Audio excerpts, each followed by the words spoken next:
Thanks to you for coming at short notice for a brief interaction with us as it relates to the 64th meeting of the OECS Authority, which was held here today, Friday, 3rd March. This actually is the third in a series of OECS sub-regional meetings that were held in St. Kitts and Nevis. And so I want to start by thanking all those persons, in particular our OECS Commissioner, Ambassador Sidney Osborne, and the Ministry of Foreign Affairs for their facilitation with respect to these three meetings. The Growth Forum, which was held on Wednesday. On Thursday, we had the Monetary Council, and today we completed a meeting of the OECS Authority here in St. Kitts. I think it does outstanding credit to our reputation as a destination which can host very well these events, that for a third time in as many days this week, we should open our arms and make available our facilities to facilitate the sub-regional meetings. In my own opening remarks or address this morning, I made the point that St. Kitts and Nevis has historically played a pivotal role in the regional integration movement, and it is therefore not by accident but by calculated determination that the Treaty of Bastille, giving life to the OECS initiatives, basically was signed and named after our capital city of Bastille. Equally important was that the successive administration held true to the regional integration initiative, starting way back then in 1958, when our first national hero would give up office locally to take charge of the federal purse in the ill-fated West Indian Federation. And we come when in 1981, it was that we will have the Treaty of Bastille, and then we would have latterly, several years thereafter, the revised treaty in Bastille. We are happy to play this role, and hopefully one of the things that these meetings would have crystallized is that as a region we need to work closer together, and it certainly will be better for us as a nation, as a people, when we work within the context of these regional integration initiatives. So I bid you welcome, say thanks for coming at relative short notice. We had to cut short some of the agenda items to facilitate the departure of some heads of government having regard to the frequency of LEAT's own flight in and out of their destination. The matter of civil aviation and air services was one of the matter on the agenda, but we know that that has been both a challenge and perhaps to an opportunity with respect to our efforts at integration, both CARICOM-wide and within the context of the OECS. We, as a result of the fact that a number of heads had to leave, they being out in order to accommodate the Growth Forum, and then the Monetary Council meeting, could not have a further extension outside of their respective countries. A number of us will on Sunday go by charter to Venezuela, where there's a commemorative event to honor the work of former President Chavez. And in that context, a number of them had to get back to their capital to put certain matters in order. We are privileged to have with us one who has been long experienced in initiatives at regional integration as the Director General of the OECS Commission headquarters in Castridge, St. Lucia. And I speak to the gentleman at my left in Dr. Didicus Jules. I first got knowledge and got to know him well when I served way back then as the Minister of Education for St. Kitts and Nevis. He then was a very competent permanent secretary in the Ministry of Education. And I recall then the Deputy Prime Minister and Minister of Education, who is now a member of the Appellate Court. He was then the Honorable Mario Michel. He, as Minister of Education, had sought to have a number of initiatives among ministers of education so that we could crystallize and come to a common understanding. And Jules then, Dr. Jules, took the leadership, and I was impressed by the fact that he had a mind that was being put to work for the region and a heart that was welcoming to the region.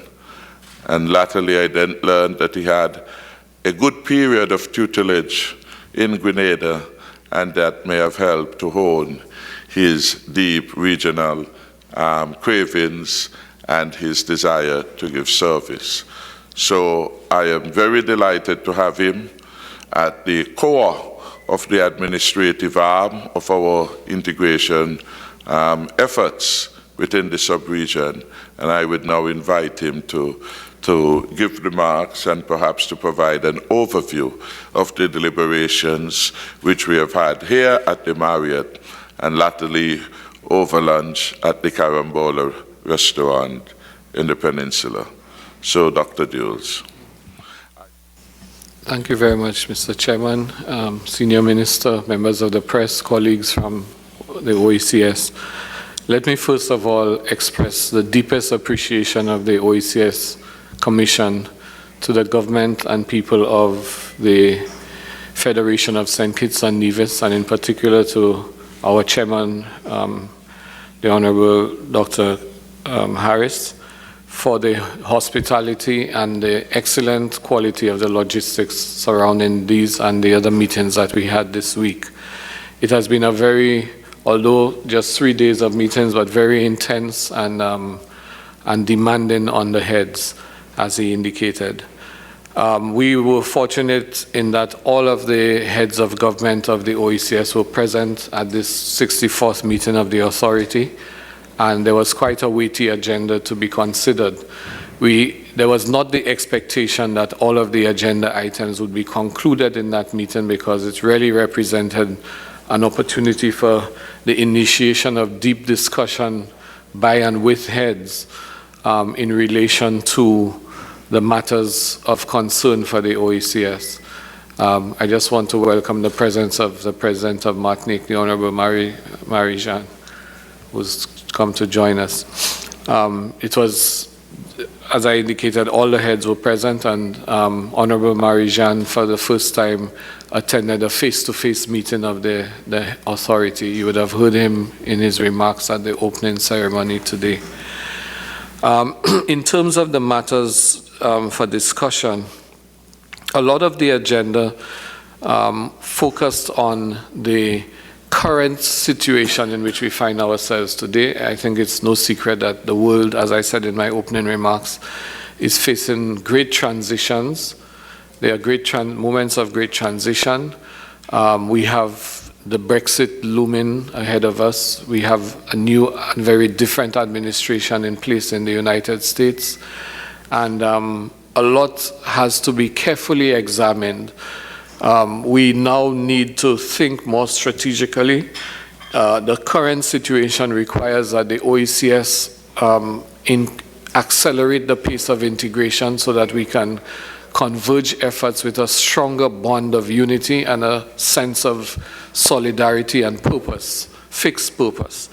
So heads spend some time discussing the parameters of that collaboration, looking, for example, at ways of sharing certain resources, as, for example, diplomatic representation, ensuring that we are able to rationalize this and that we are able to share resources and put our votes and heads together in various critical international fora at this time to have a stronger presence. In that same vein, the heads were appraised of the status of negotiations with some of the other territories in the Eastern Caribbean who have expressed a desire to join the OECS. We are in a very advanced stage of negotiations with St. Martin to become a member. Guadeloupe has recently submitted a formal application for membership. So all of this has been under consideration by heads. Relatedly, there are some critical arenas in which we need to ensure that we strengthen our presence, and these have to do, for example, with the mission in Brussels, which is currently a shared mission by 4 member states, but we are hoping that we can have an expansion of the representation there. The mission, an economic mission in Geneva that deals with trade, world trade issues, intellectual property rights, etc. And we are expecting that we will look at the strengthening of these institutions so that we can have a more powerful voice in the most significant locations. Because, for example, with Britain exiting the European Union, we need to ensure not just a strong presence in Britain, but an equally strong presence in the European Union, which has been a major source of support.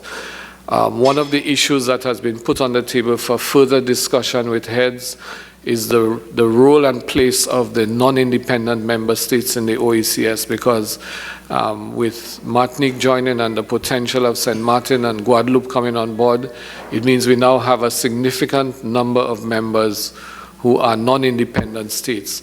And the question that brings up is, how do we ensure that the interests of those non-independent member states is championed and supported by the member states? So there has to be a synergy between those states that are independent and those that are not independent to see how we can work together to reinforce each other's position in a very shifting global landscape.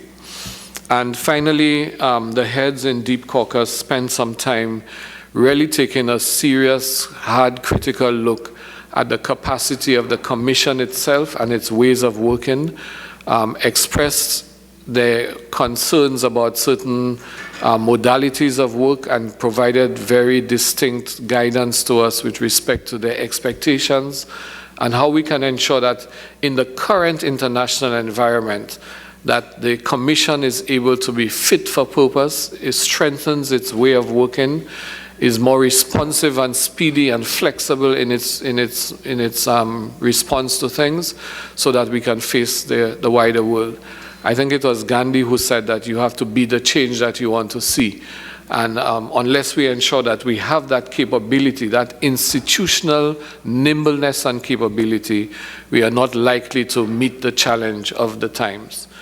As I said in my remarks this morning at the opening, now is the time to press harder on the pedal of integration, but it is also the time to ensure that we are nimble and responsive, and that the issues that we address are very closely aligned to the requirements of the revised Treaty of Bastille. So on the question of the free movement of people, we need to close that circle with all of the issues that remain hanging in relation to free movement.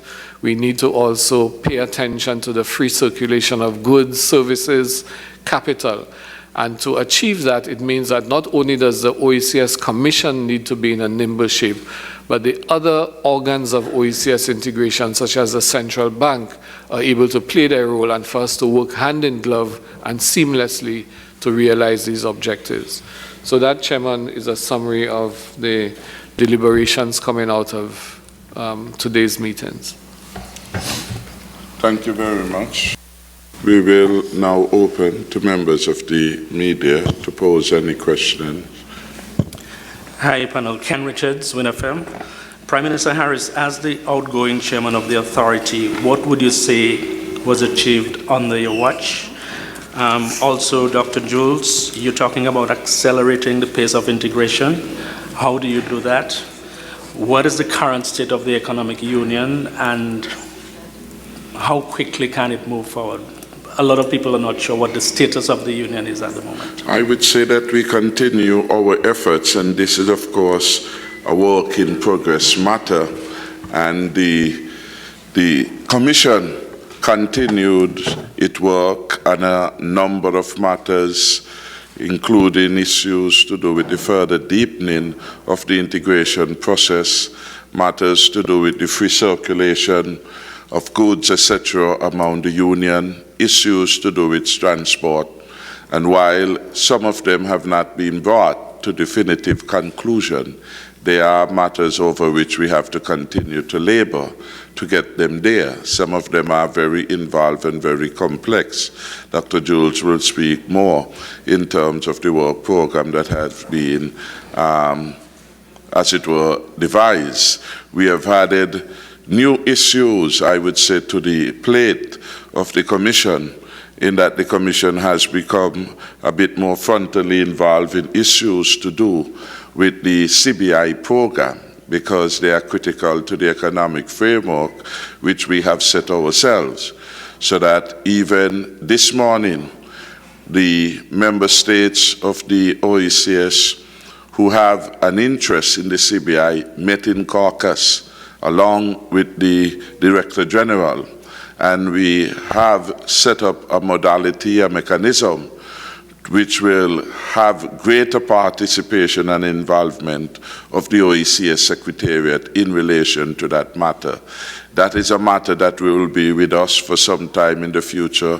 There are significant issues arising globally and internationally, and as we attempt to harmonize and to coordinate our responses and approaches to this particular program, we thought that it would be a good time as any to have a body that will be looking at a distance, if you will, with respect to the evolution of factors impacting upon our CBI programs within the region. It is important to note that at least 5 of the, what do we have, perhaps 6 independent member states within the OECS now have CBI programs. So that program, in terms of its attractiveness to countries as part of their strategy for development, as part of their strategy to get financial space, that program has taken on greater importance, and so it now has to find its way not only within the realm of the work of the central bank, but more importantly within the Commission that is more strategically placed and has treaty responsibility for the macroeconomic picture of our country, whereas the central bank more deal with the financial arm. And so we have been able now to rest this, as it were. It was a matter which St. Kitts initiated during my first year in office as part of our effort to respond to the international pressures that our CBI program suffered in 2014, starting with the FinCEN advisory, and the need then for readjustment, repositioning, and recalibration. We have managed to put that at the regional level as an area for collaboration. And now I would say today we have been able to find some appropriate institutional mechanism to continue to carry this as a regional initiative going forward through the aegis of our commission with some work at the financial level, the financial integrity, to come from the central bank. I would want to say that during the course too of my tenure, we have been able to activate what had gone dormant, the OECS Assembly, as a mechanism for integration and a mechanism for discussion of regional issues. And we had hoped that we would have had a second meeting. Indeed, that meeting was originally scheduled, and unfortunately, regrettably, we were not able to hold one prior to the holding of the authority meetings. I think we have reflected on that during the course of the deliberations, not just today, but in the course of our interaction. And in fact, it came up also today, not as a principal matter, that we will try soonest to have the authority meet again to discuss some of the very issues which have now found themselves on the calendar and on the agenda of the OECS heads. So this is a work in progress, and we continue to build.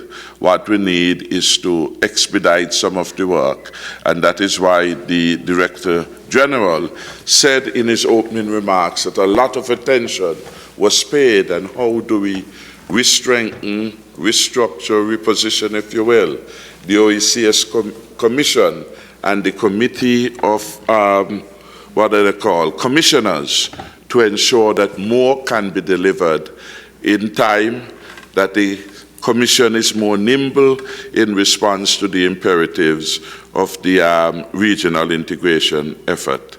I don't know if Dr. Jules, you would want to add any remarks in terms of some of the other deliverables that we have had. Just in terms of specifics to your question, yes, I think the state of regional integration is strong and good, but I've often used the analogy of a race, a marathon. Sometimes it is not how fast you are running, even if you feel you're running at top speed, but how fast the rest of the field is running. And so it is with the rest of the world. We live in a very fast-paced world where issues are coming from left field and center at all angles, and so we need to be able to respond with that speed to those issues. And that's why the head spent so much time in today's meeting focusing on the Commission as a mechanism of responsiveness to those issues and as a source of empirical policy, empirical fact-based advice to the authority, so that the heads will receive the best information and intelligence available to make decisions on critical issues as they emerge. With respect to regional integration in specific terms, I think it's known to everyone now that the OECS has made significant strides on the freedom of movement of people. You just simply need a government ID, government-issued ID to travel across. There's no requirement of work permits or skill certificates or any such thing to live, work, and play in any of the OECS territories. However, there's attendant things that need to be addressed. The question of social security. If you relocate, for example, to Antigua or St. Lucia as a Kittian, what then, how do we ensure that your social security benefits are carried over, and that you can, it's like moving from one village in St. Kitts to a village in, another village in St. Kitts, or relocating to Nevis. There should be that seamlessness in how we do things, and that there's a lot of painstaking work, technical work that needs to be done in order to dismantle some of the barriers for ease of movement and circulation, and these have to be done. What makes it complex in this current period are the security concerns in today's world. So whatever changes are made have to be made that would allow the freedom of movement of citizens and the free circulation of goods and so on, but have adequate and even invisible safeguards for security, the security of people and the security of goods. So that, for example, when we talk of the free circulation of goods, it should really, we have a duty and a responsibility to ensure that that free circulation of goods is of legitimate goods, and that, you know, stuff that is illegal does not get freely transported in the process. So they are also the issue of contingent rights that we need to wrap up. So, somebody moving to St. Kitts, for example, working with, whether they work with a regional organization or a private company, what about the education of their children, their spouse, the right of the spouse to work and so on. All of these things need to be resolved, and we are working hard to put mechanisms in place. Sometimes when you look at what needs to be done, it can appear almost impossible, because when I looked at the records of the OECS, for years we've been talking about the need to do something about regional shipping. And you look at some of the reports, they are this thick, and then they go through all aspects of what need to be put in place, from phytosanitary to the routing to the customs, the immigration procedures, the inspection procedures, and so on. And it almost looks like, boy, this is going to be impossible to achieve. Well, recently we started an agri-shipping initiative with 2 refrigerated boats from private sector entities that approached us and said they would really like to get something going to jumpstart the regional trade.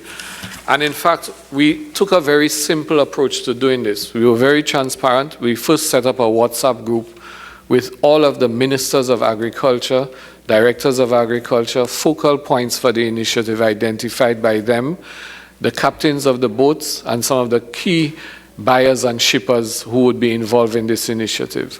There were town hall meetings in some of the countries that are the largest agricultural producers, like Grenada and St. Vincent, for example. And we said to them, to the shippers, that this is an imperfect process, but the good thing is that we are going to build a road as we walk it. So as we come across roadblocks, we will look to resolve those roadblocks, and in the process too, we will be seeking to progressively lift standards. The long and short of this whole experience is that we now have in excess of $2 million of agricultural trade happening across the region. We signed an agreement with a company in Trinidad and Tobago called Buddies for the purchase. They are the major suppliers of agricultural produce to the Massey chain and Walmart.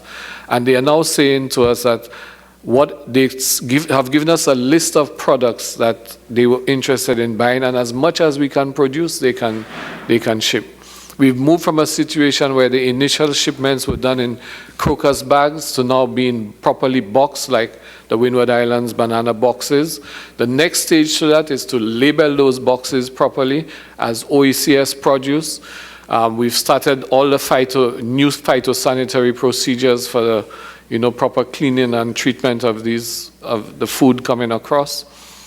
We are intending also in the near future to be at the point where we can identify the geolocation of food, so that we know from which farm every box has come. So in that way, there can be traceability of the products.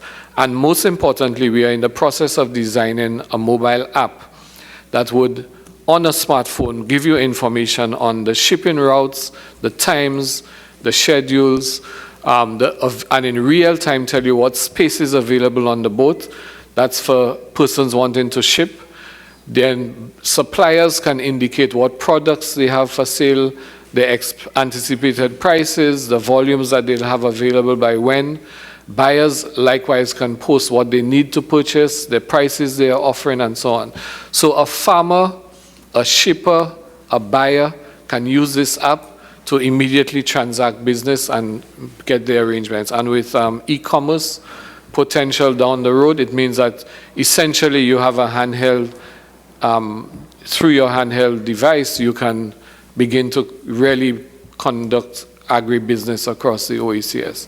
The boat travels from Grenada, as far south as Grenada, right up to the BVI, and has shipping produce to Trinidad and Tobago and to the US Virgin Islands. And we hope that as we do this, the next phase will be to extend to Martinique, to include Martinique in the supply chain as well as the demand side of things, so that we can really boost agricultural production. So I'm just giving this as an example of the approach that we are taking. A second point to illustrate the modus of work, the modus operandi of the Commission, is that traditionally Regional integration has proceeded. The business of regional integration has been headed by heads of government making decisions, it being passed down to ministerial level and for implementation. We are taking both a bottoms-up and a top-down approach. And a good example of that is what we've done in health. When the Ebola crisis hit, we convened the first meetings of the ministers of health of the OECS. And at that meeting, a clear strategy was designed to address the threat of Ebola that resulted in 50 people from across the OECS, all member states, including Martinique, being trained in Cuba in Ebola management. The Cubans providing us with a SWAT team that in the event of the occurrence, an outbreak, that team could help contain and take control. And they decided to continue meeting. We had 47 meetings in the course of 13 months. Every Tuesday, we were meeting by using virtual technology, which is an important point because had we had to have those meetings face-to-face, we would not have been able to afford it. Now, moving from that, the ministers were so satisfied with the growing collaboration and the ease of transactions that was taking place in those meetings that they decided to keep this going as a forum. So that health forum continues to meet every Tuesday, sharing information. The chief medical officers are now the principal people on board, and when required, the ministers are invited. But it is a real mechanism for driving integration. Now, when the Zika threat emerged, in addition to that forum meeting, we decided to convene at a lower level a meeting of the heads of environmental, treatment, environmental control officers of the OECS. And it was the first time these officers were meeting, albeit virtually, but they were able to share experiences, discuss their plans, look at commonalities, and so on.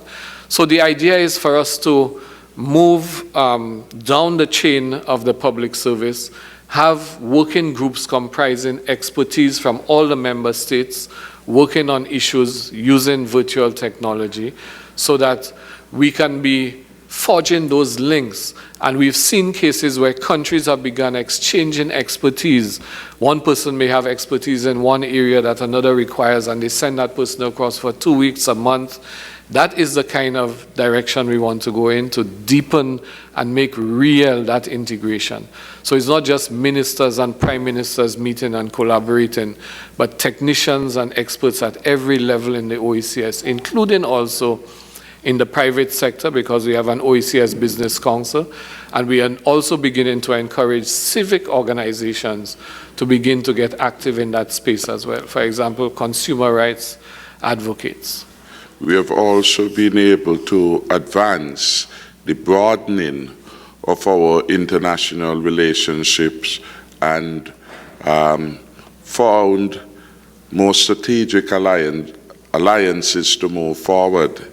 In this regard, the presence of Alfred Marijon here as the President of the Executive Council of the Territorial Authority of Martinique is reflective of how we are advancing, taking note of the reality that while predominantly our membership has been English-speaking countries, within us are little Europe, if you will, and we have to pay attention to the fact that we are surrounded closely by St. Martin, which comprises two distinct entities, one French and one, of course, Dutch.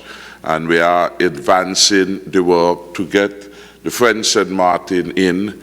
We already have here high representation from Martinique. And I think these are important because they provide another window for our engagement with Europe, albeit in these particular cases through France, through their own territories and states to which they have knowledge and affinity. It so happened that their challenges in many ways are reflective of ours. And so we have brought, I would say, strategic allies in that could help us. And the expanding of that membership also provides additional benefits because the burden of regional and international representation is too heavy. Indeed, if we were to be truthful, we will say it is too costly for any individual member states within the OECS. And so in some ways we are doing a revisit of history, because this conclusion had been reached before. And we had, say, in Canada, in London, OECS-based mission, where all were represented, or the majority were, and then some states opted out of these regional initiatives to set up their own independent missions. Today, the conversation was about coming back in unity as one, and to have more functional collaboration around the member states, while at the same time giving assurances to the sensitivities and peculiarities of interest of some member states, and we are working on finding the appropriate mechanism, perhaps having more ambassadors within these missions, but at the lower level of the technicians, to ensure that we have a core pool rather than a nationalistic pool, a core pool doing the research, doing the work in relation to the agendas that would have been set for respective countries to follow through on. So I think that again is another important initiative. And even as we discuss this over lunch, we recognize that Martinique had certain resources in terms of space, in terms of buildings, which it was willing to share and to make available for our use. Again, that is a distinct benefit that accrue from the broadening of the membership and basically reconciling ourselves with the day-to-day reality that the cost of maintenance of presence internationally has become burdensome. And so we discussed too whether or not we are going forward to purchase, or rather to renovate or purchase a common space within Washington, D.C. for all the OECS member countries who have representation there. I think that while in all of these we have not concluded, what we have done is to have commenced the important discussions about these fundamental issues that we have to confront individually as member states and collectively as a region. So again, those are some of the issues. You would have seen and noted we have health insurance on the agenda. Well, that is something St. Kitts is vigorously pursuing and talking about. St. Lucia is talking about it. By, in a manner, coordinating these as we could through the OECS network and making that a regional program, each member state may well benefit from the devising of a national health insurance, not just for a limited number within our individual jurisdiction, but to spread the cost sub-regionally if we are to devise something that is acceptable. And it also may preclude us from having to go it alone individually and then come in after we'd have gone through all that cost to come up with something that serves the sub-region.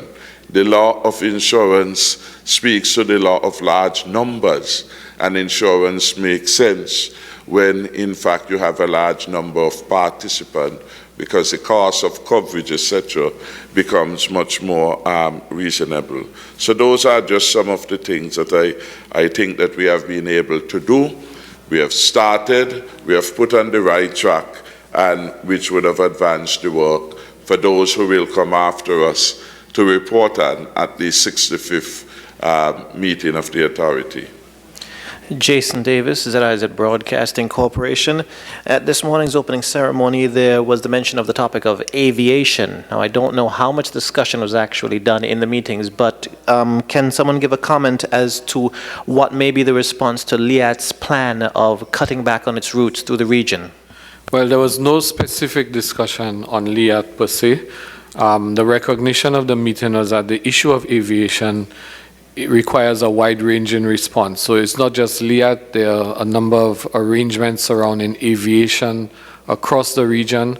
An important point that was noted too is that the resolution of the challenges of air travel in the Caribbean is not just an OECS challenge, it requires a CARICOM response. And so a lot of the discussion focused on ways in which governments could work, we could work more closely with CARICOM, for example, in relation to air services agreements and so on, to have that situation resolved. So it's the beginning of an in-depth discussion. It's not going to be something that will be resolved on the basis of one meeting of the heads.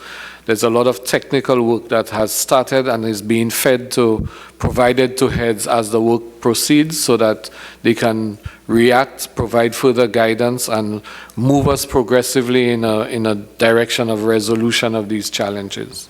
Kailoni Johnson, the press unit in the Office of the Prime Minister. I note the arrival of Prime Minister Chastany because my question was in reference to something he said this morning on the issue of crime. Now, he made the point that there might be a possibility of a regional police force or regional effort to address the issue of crime. Did that come up for discussion during today's discussions? Regrettably, we didn't get to that matter on the agenda, but I don't know if Alan cares at this point to go any deeper and his thoughts with respect to this regional effort with respect to crime. It is something that's on the agenda. We did not get into it specifically. I don't know if you would want to share any more than you have this morning with respect to that. Very simply, that right now, crime is an issue in all the islands around the world. And the fact is that when you look at the cost of the judicial system and the cost of the police force as a relationship to our overall budgets, it's very, very high. We already see functional cooperation in our courthouses. So our Court of Appeal is on a regional basis already. Long ago, it existed. We actually had the senior officers were on a rotation basis. So the question is, if we have now a common passport, we have common ID cards, why can't we now have a common database and have a police force that's a regional police force? So we can have one singular commissioner, and then we can have corporals and superintendents on a regional basis and rotate people and start integrating our police services. The need for this is that one of the things that's hurting the governments right now is one, clearly debt, but the other one is the high cost of governance. And most of us are struggling to pay for what we have, and we know it's still not world class. So this is where the OECS, as a group, has to start paying greater dividends. And there has to be, I think, a more integrated approach.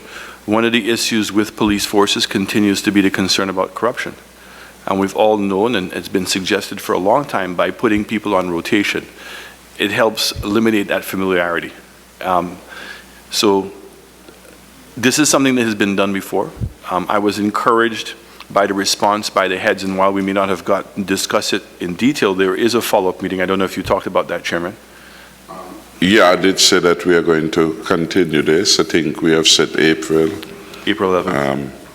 As the month for the follow-up meeting. The date eludes me right now, but right. We have already. So I think that, crime, aviation, healthcare are all very low-lying fruits right now that we can work collaboratively together and do a couple things. One, improve the quality of service that we are providing, and secondly, potentially reduce the overall cost associated to those things by each of the country states. This meeting will resume, or there will be another meeting on the 11th, 12th in St. Vincent, where the agenda or the unfinished business of the agenda would be further discussed and ventilated.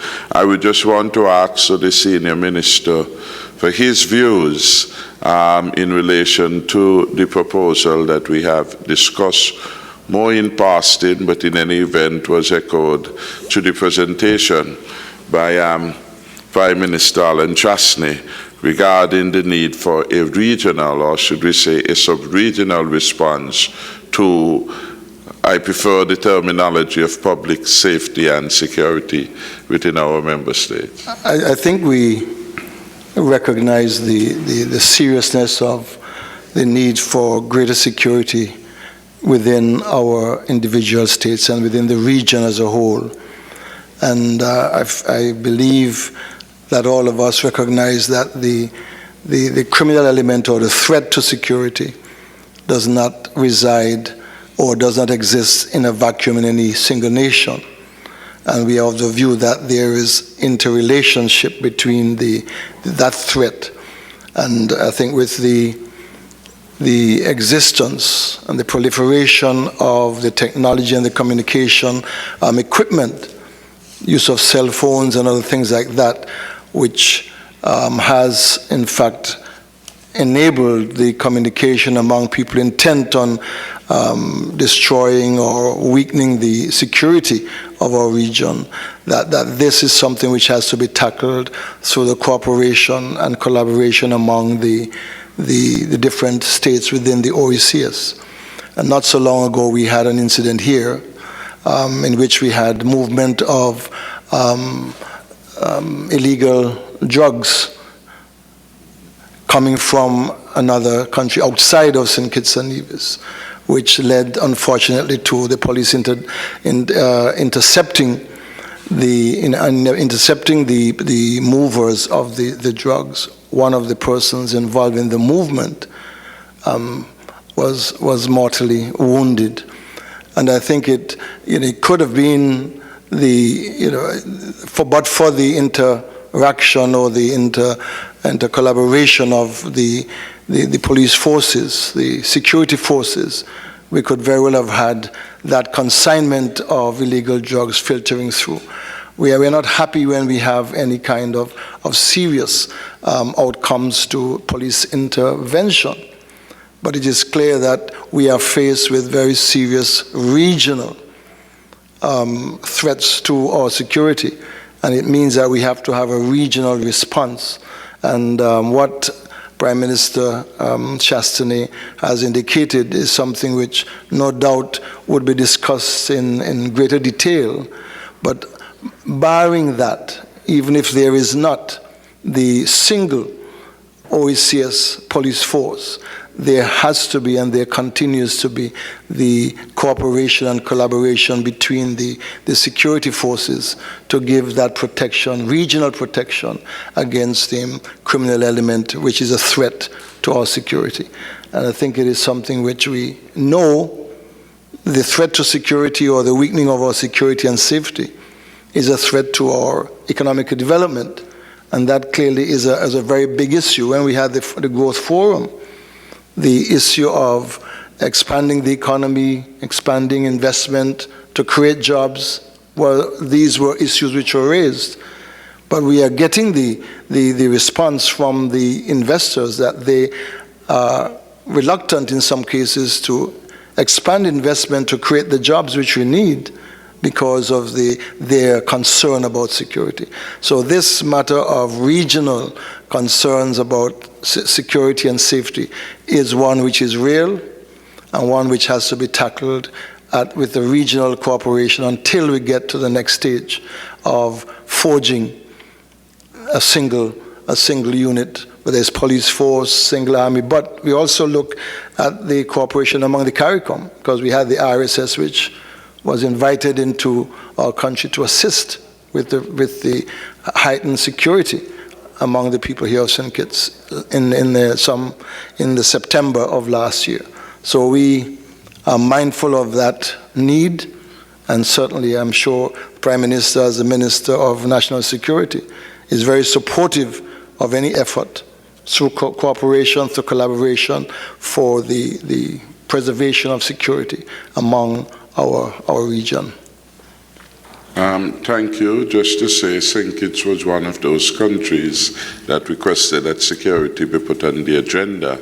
And while it may take a while to get us into a single body. We certainly want to see greater degree of functional cooperation and the devising, as it were, of a sub-regional task force to deal with issues of crime. Alan Chastney is right that this matter is pronounced around the world, not just in our small countries, America, Europe. Crime has taken on an upsurge and in fact has featured in a number of the issues in national elections in those jurisdictions. But already we have some of the trappings for it.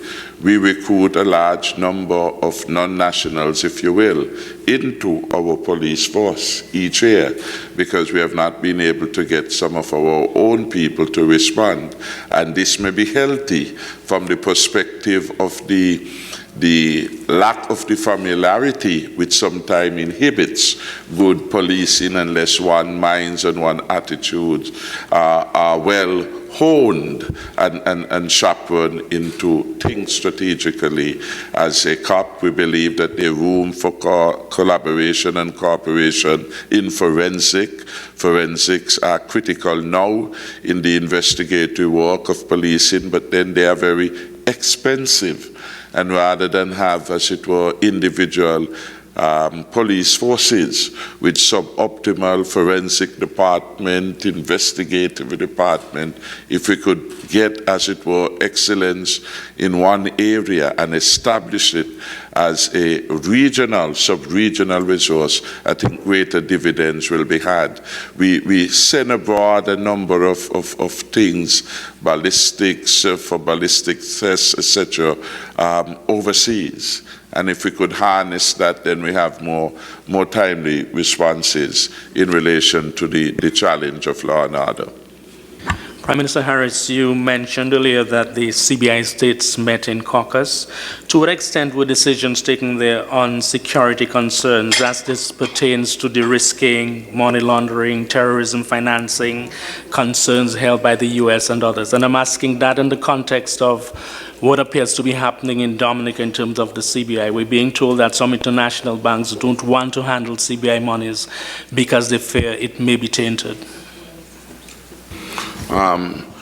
That matter absorbed our attention, and what we're attempting to do is to have a strategic regional response that can withstand the test of time and can bring assurances not just to us within, but the external partners, the USA, if you will, Europe, whoever is interested, that our system is strong and is operating at the best possible standards. And in that regard, we are looking at bringing on board and inviting the involvement of critical entities, impacts. For example, the IMF has done a lot of work in terms of the macroeconomic picture and the relevance of CBI program. So we are looking at bringing all those critical entities, international and regional, together, not just to look at the financial architecture, but also the security architecture, because yes, some countries have concerns about the possibility that illicit actors, to use the terminology from the FinCEN report of May 2014, may be participating in CBI programs. And so we want, as it were, as sure proof as we can, ensure that those developments could not happen, and basically to provide that assurance to our citizens, to ourselves, but most importantly, equally importantly rather, to the international community. And we make the point that our programs, perhaps because we are small jurisdictions fighting in international arena, our programs have become subjected to perhaps greater scrutiny, some may say unequal, if not unfair scrutiny, because the very programs are developed and are being pursued in Malta and in other countries in the Pacific Isles. The United States has had its EB5 program, which provides a pathway. So the notion could not be that CBIs are bad. It is how they are managed, and we are trying to revisit our own, revisit our regional approach to it to bring the relevant level of assurances that one reasonably can give.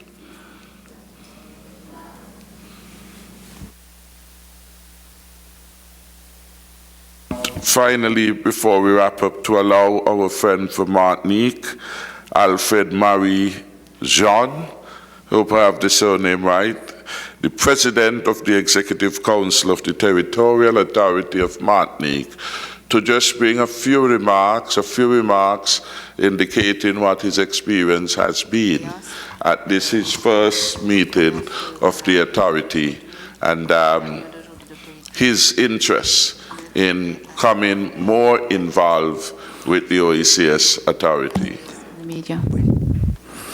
Je dois dire à tous ceux qui nous écoutent que je connais, de par ma longévité politique, Because I have been in politics for so many years, I know very well. je connais très bien, disons, ce que j'ai appelé à l'époque le sixième continent, c'est-à-dire la Martinique, et c'est-à-dire la Caraïbe. And I know very well that I call the Caribbean, the sixth continent. J'ai eu, et ça va vous surprendre, j'ai eu à discuter sur la même table avec des illustres personnages de l'histoire de la Caraïbe, tel Fidel Castro. Therefore, I was able to discuss and meet with very prominent personalities of the Caribbean, such as Fidel Castro, Tel Hugo Chavez, tel tous les anciens présidents and all the past presidents d'une and prime façon ministers. générale d'Haïti, et j'en passe, de Nicaragua, etc., and so on. Donc, je connais très bien les problèmes qui se posent. Therefore, I'm very well aware of the problematic issues. Et ce que vous devez comprendre, c'est que tout ne peut pas être réglé d'un seul coup. What people have to understand that not everything can be solved in one time. Et ce qui nous inquiète aujourd'hui, très sincèrement, et vous l'avez évoqué, c'est par exemple la montée du racisme. What is our main concern these days is the rise of racism, La montée du militarisme, the rise of militarism, le comportement de certains présidents. the behavior of certain head of states. Je ne fais pas allusion aux présidents des petits pays de la Caraïbe. I'm not talking about the small states, the islands head of states. I'm talking L'Europe, qui pouvait à un moment présenter un contrepoids à tous ces problèmes, est en train de se disloquer. and Europe at the same time, the European countries, the European entity as a political entity, which was supposed to be a counterbalance to the rest of the world, is now getting disrupted. Et c'est pourquoi je pense que tous les précurseurs, je dis bien tous les précurseurs de la cause caribéenne, il fallait les saluer. This is why we have to salute all the pioneers of the Caribbean cause, Parce que ces grands pays-là ont besoin de nous aujourd'hui aussi. because I think that those big countries need us now. Il ne faut pas oublier que nous sommes, comment dirais-je, la résultante à la fois de la traite, de l'esclavage et de la colonisation pluriséculaire. Because we are the results of slavery and of colonialization. Pour moi, ce n'est pas une honte. It's not a shame for me. Je pourrais dire que, comme je l'ai dit ce matin, Frantz Fanon disait qu'il n'était pas esclave de son passé. This morning in my speech, I mentioned Frantz Fanon Mais pour saying that he mais- was not a slave of the past, Mais pour autant, il n'éliminait pas le passé. but he was not eliminating his past. Or, aujourd'hui, But nowadays, certains concepts qui fleurissent actuellement there are new concepts that are blooming. semblent nous demander d'oublier, d'enterrer, Seems- d'inhumer notre passé. seems to have us bury our past. C'est non. And I say no. Je pense que c'est non. En fait, nous, de par notre souffrance, c'est notre passeport d'humanité. Our suffering in the past is our passport for humanity. Et renier cela, ce serait, à mon avis, un renoncement pour nous-mêmes très grave. And denying this, denying our past, will be a renouncement. C'est pourquoi je pense que... Because this is why. C'est pourquoi je pense que la cause caribéenne est en marche, disons ça comme ça, et ce mouvement doit s'amplifier. And this is why I think that the Caribbean cause needs to be greater and to be accompanied. Et quelles que soient les difficultés que nous devons concasser, que nous devons surmonter, Whatever the difficulties will be and existing now, il faut rester solidaire. we need to stay strong and together. Et je suis venu porter ma solidarité à tous ceux qui combattent pour la préserver, la fortifier. And I came here to show my solidarity to all those who want to enhance that cause, cause for unity in the Caribbean. Je dois vous dire pour terminer que la Martinique était déjà le 10e membre de l'OECS. Nous sommes le 10e membre. Martinique is the 10th member of the OECS. Mais aujourd'hui, j'étais venu l'officialiser concrètement et solennellement. And I came here today to officially, solemnly show proof of it. Donc c'est après de multiples échecs que nous sommes arrivés à ce résultat. After some missed rendezvous, we were able to come and Donc, participate. Je vais respecter solennellement cet engagement que je viens de rappeler. And I will solemnly respect that commitment of Martinique in Et Président, vous OECS. pouvez compter sur ma loyauté et mon dévouement. And Chairman, Mr. Chairman, you can count on my devotion, my commitment, and Merci. my loyalty. Merci de m'avoir donné la parole. Thank you for giving me the floor. Thank you very much. I don't... Vous voulez, ouais. OK, problème là, racisme et puis militation. En France, en Martinique, comment mauvais comment mauvais? Je condamne tout racisme. I condemn all form of racism. Et mon mal au cœur, les gens qui regardent ça qui a passé en France. And it hurts me when I see what's happening in France. Je regarde que, disons, grand-papa nous, grand-maman nous, à travers Sainte-Lucie, à travers la Dominique, ils étaient partis à un moment donné à mener la guerre en Europe. And I can recall our grandfathers and grandparents were going to St. Lucia and Dominica to fight wars Contre Hitler, against Hitler, contre le nazisme, against Nazis, contre le racisme. against racism. Aujourd'hui, je regarde, And today, maman, je vais me regarder ça en l'air, boire moi en la tête. I have the goose. Je regarde que And I could see il y a une renazification qui m'a dit ça de it's a turn back to Nazi conception. concept.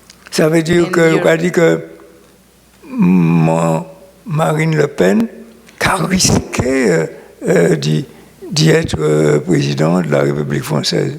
Pour moi, sans honte et sans retour en arrière. The extreme right party led by Madame Le Pen is actually gaining a lot of room. Je vais profiter de rappeler les autres en histoire, I'd like to recall a qui part en historiette. J'étais président à l'époque, pas la collectivité territoriale de Martinique, mais j'étais président conseil régional de Martinique à l'époque. At the time, I was the president of the Regional Council of Martinique. Je n'étais ni député.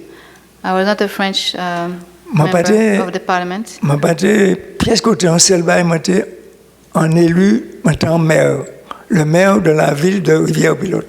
I was a mayor in the southern part of Martinique, Rivière-Pilote. Je dis ça, je termine en ligne. Monsieur Jean-Marie Le Pen, Papa Marine, When the president of the left, the extreme right movement in France, the father of the actual Madame Le Pen, il était Jean-Marie Le loué, Pen, il était loué un grand Boeing en Europe et il te mettait à dingue tous les mondes qui étaient les plus racistes, les plus colonialistes, les plus racistes en disant avion. He had decided once to come to Martinique and visit Martinique, and he hired a plane to come with a lot of Eh bien, white people. moi, béni savent ça. I got to know about it. Et à travers un petit radio, quand je suis ici un petit radio, je crois que RLDM, radio levé du bout, Martinique. And through C'est nous. the use of a small radio called Stand Up, Rise Up Martinique, M'a appelé, peuple Martinique là, a envahi l'aéroport là pour empêcher l'avion atterrir. I call for mobilization of the people of Martinique in order to prevent the plane to land in Martinique. Et en l'état en là, tenu qui à l'époque mon quoi des CRS, c'est-à-dire compagnie républicaine de sécurité, c'est-à-dire des mondotés ici à baïonnette au canon fusil. At the time, on the tarmac at the airport, there was hundreds of security and police force. Eh bien, c'est Timette là, qui a parlé des autres là, ancien Timette là, qui empêchait l'avion Les Pen de bâtir. And at that time, it's me as the mayor at the time who prevent that plane to land in Martinique. Et moi aussi, à l'époque, toute qualité félicitations, c'est la première fois que ça a été fait, toute qualité félicitations, toute qualité télégramme des pays du monde entier, de la Chine, de France, de Moscou, des États-Unis, d'Algérie, etc. And because of that very daring act, I received telegram of congratulations from all over the world. Donc, je monsieur, poser ma question. Hein? Thank you for asking me the question. That's the type of fight that I am. Pas moi de me trahir, je dis, je jamais fait ça. That's the type of battle I've been Jamais. doing, and I will never cease battling against those type of. Jamais deux fois. I will never stop fighting. Jamais trois fois. Never, never, never. Well, thank you very much, Mr. President, for being here. I also want to thank my colleague, the Prime Minister of St. Lucia, the Senior Minister and Premier, the Honorable Van Semery, and certainly our Director General, Dr. Didicus Jules. Let me again say a very special thank you to the members of the media for following the efforts at regional integration and for helping to educate, inform our people about the issues, the challenges as they pertain to our Herculean efforts at building an integration model that redounds to the benefit of our people. Again, thank you, deepest appreciation for taking your Friday afternoon to come to be with us. Thank you. God bless you all.